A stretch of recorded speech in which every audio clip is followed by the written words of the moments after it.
Hello everyone, welcome to Jharkhand G K. मैं हूं अशोक कुमार और आज लेकर आया हूं मैं झारखंड के कुछ इम्पॉर्टेंट प्रश्नों को, जिसमें कि हम लोग जानेंगे झारखंड के ऐतिहासिक परिचय के बारे में कि झारखंड को किन किन नामों द्वारा पुकारा जाता है और किन किन राजाओं ने क्या क्या नाम दिए। इन सब चीज़ों के बारे में इस टॉपिक पे आज हम लोग जानेंगे, जो कि काफ़ी इम्पॉर्टेंट है झारखंड के किसी भी एग्ज़ाम के लिए।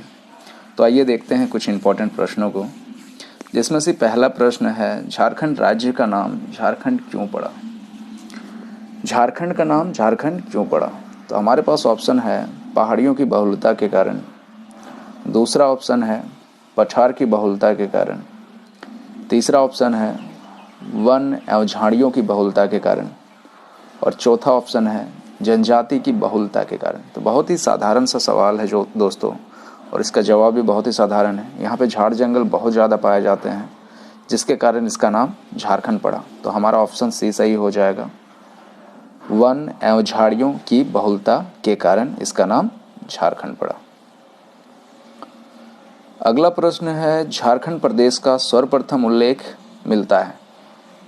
तात्पर्य है कि झारखंड का जो सर्वप्रथम उल्लेख कहाँ पे मिलता है?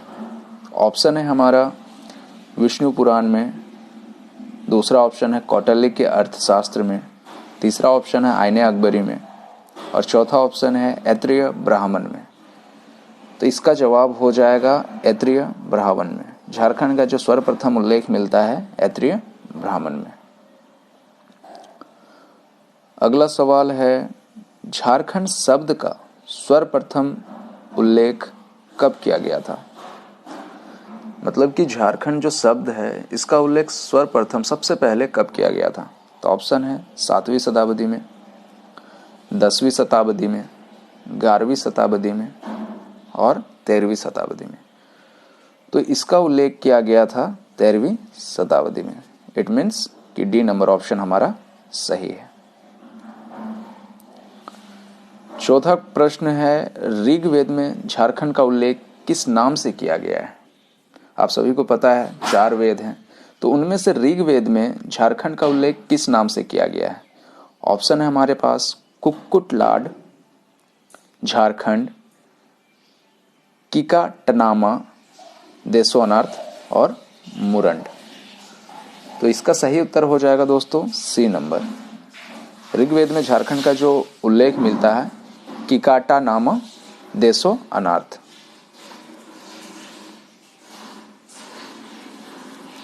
अगला प्रश्न है, निम्न में से किस वेद में झारखंड को व्रात्य नाम से संबंधित किया गया है? तो व्रात्य नाम से किस वेद में झारखंड को संबोधित किया गया है? तो ऑप्शन है हमारे पास ऋग्वेद, सामवेद, अथर्ववेद और यजुर्वेद। तो इन चारों में से कौन सा ऑप्शन सही हो जाएगा दोस्तों? तो हमारा सही ऑप्शन है अथर्ववेद। तो अथर्ववेद में जो है झारखंड को व्रात्य नाम से संबोधित किया गया है। अगला प्रश्न है, वैदिक साहित्यों में झारखंड की जनजातियों के लिए निम्न में से किस शब्द का प्रयोग किया गया है? झारखंड में आप सभी को पता ही होगा काफ़ी जनजातियां पाई जाती है, तो झारखंड की जनजातियों के लिए किस शब्द का प्रयोग किया गया है वैदिक साहित्यों में? तो ऑप्शन है हमारे पास शूद्र, अस्पृश्य, असुर, अना। तो इसका सही उत्तर हो जाएगा दोस्तों असुर। वैदिक साहित्यों में मुख्यतः असुर नाम से संबोधित किया गया है यहाँ के जनजातियों को।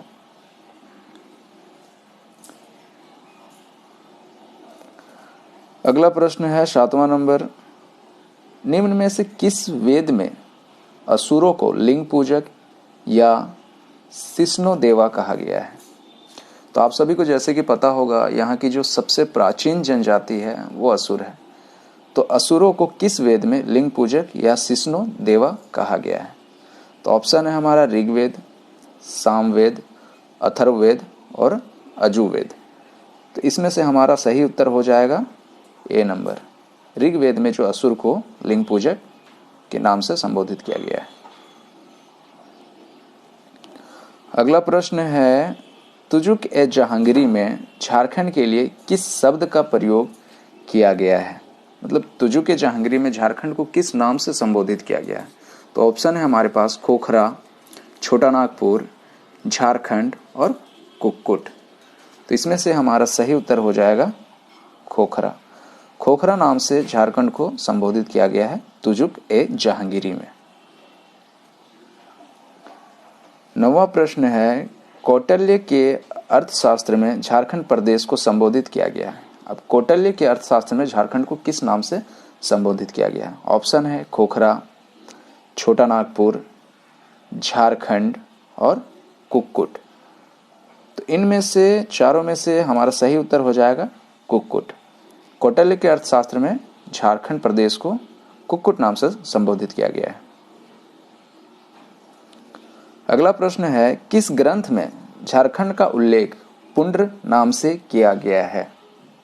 तो हमारे पास ऑप्शन है वायु पुराण, ऐतरेय ब्राह्मण, भागवत पुराण और विष्णु पुराण। तो इनमें से किस ग्रंथ में जो कि झारखंड को पुंड्र नाम से संबोधित किया गया है? तो हमारा ऑप्शन है वायु पुराण, ऐतरेय ब्राह्मण, भागवत पुराण और विष्णु पुराण।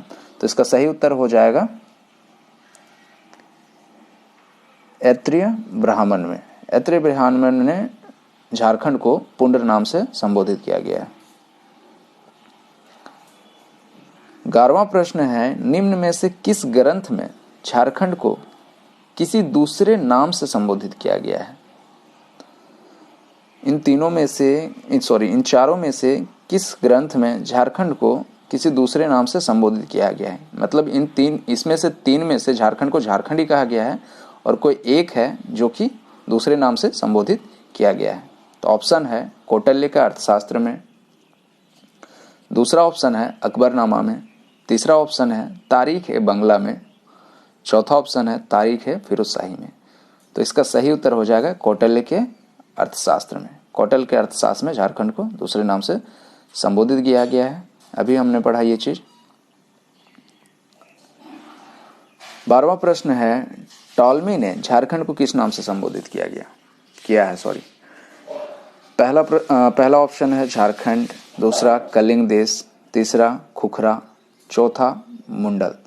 तो इसका सही उत्तर हो जाएगा डी नंबर।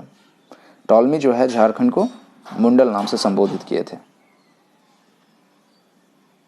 अगला प्रश्न है, वायु पुराण नामक ग्रंथ में झारखंड को किस नाम से संबोधित किया गया है? वायु पुराण जो ग्रंथ है इसमें से झारखंड को किस नाम से संबोधित किया है? तो ऑप्शन है मुंड, मुरंड, पुंड और पुंडरिक।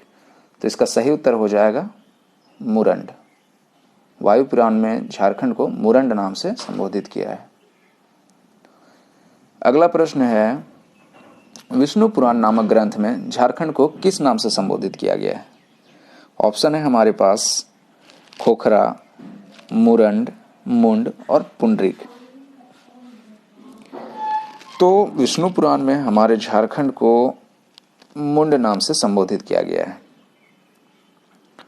अगला प्रश्न है, फाहियान द्वारा झारखंड का उल्लेख किस नाम से किया गया है?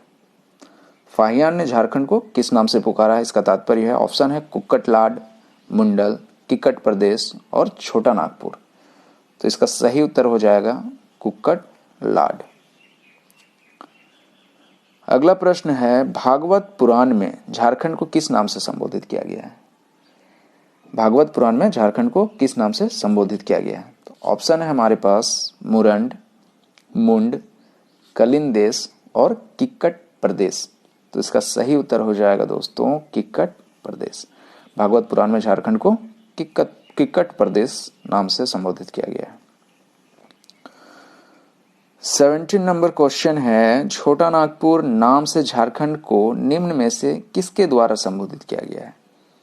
कि छोटा नागपुर जो नाम है काफी प्रचलित नाम है झारखंड का, तो छोटा नागपुर किसके द्वारा दिया गया है, किसने संबोधित किया था? तो ऑप्शन है हमारे पास ईस्ट इंडिया कंपनी ने, समुद्रगुप्त, फाहियान और हुएनसांग। तो ये संबोधित किया गया था ईस्ट इंडिया कंपनी द्वारा झारखंड को छोटा नागपुर। अगला प्रश्न है, इतिहासकार बुकानन ने किस स्थान से लेकर वीरभूम तक के संपूर्ण पठारी क्षेत्र को झारखंड के रूप में वर्णित किया है? तो इसका ऑप्शन है गया, बनारस, सासाराम और इलाहाबाद। तो इसका उत्तर हो जाएगा बनारस। बनारस से लेके वीरभूम तक के संपूर्ण पठारी क्षेत्र को इतिहासकार बुकानन ने झारखंड के नाम से वर्णित किया था। अगला प्रश्न है 1833 में स्थापित दक्षिण पश्चिम फ्रंटियर एजेंसी का मुख्यालय कहाँ था, जिसके बाद में रांची के नाम से जाना गया। 1833 में दक्षिण पश्चिम फ्रंटियर एजेंसी का मुख्यालय कहाँ था, जो कि बाद में रांची के नाम से जाना गया। तो ऑप्शन है हमारे पास मैकलुस्कीगंज, मेदिनीनगर, किशनपुर और वीरभूम। तो इसका सही उत्तर हो जाएगा हमारा सी नंबर, किशनपुर, जो कि बाद में आगे चल के रांची नाम से प्रचलित हुआ। तो आपको पता भी होगा कि रांची का जो प्राचीन नाम है वो किशनपुर है। अगला प्रश्न है झारखंड शब्द का प्रथम पुरातात्विक प्रमाण कहां से प्राप्त हुआ है। झारखंड जो शब्द है इसका प्रथम पुरातात्विक प्रमाण कहां से प्राप्त हुआ है। तो ऑप्शन है हमारे पास अशोक के शिलालेख से, दूसरा ऑप्शन है 13वीं शताब्दी के ताम्रपत्र से, तीसरा ऑप्शन है समुद्रगुप्त के प्रयाग प्रशस्ति से, चौथा ऑप्शन है हाथी गुम्फा अभिलेख से। तो इसका सही उत्तर हो जाएगा 13वीं सदी के ताम्रपत्र से। ये एक ताम्रपत्र से प्राप्ति हुई थी। हमने पहले भी पढ़ा कि 13वीं सदी में झारखंड का प्रथम उल्लेख मिलता है। तो ये बी नंबर ऑप्शन सही हो जाएगा। अगला प्रश्न है महाभारत काल में झारखंड निम्न में से किस वृहद्रथ वंशी सम्राट के अधिकार क्षेत्र में था।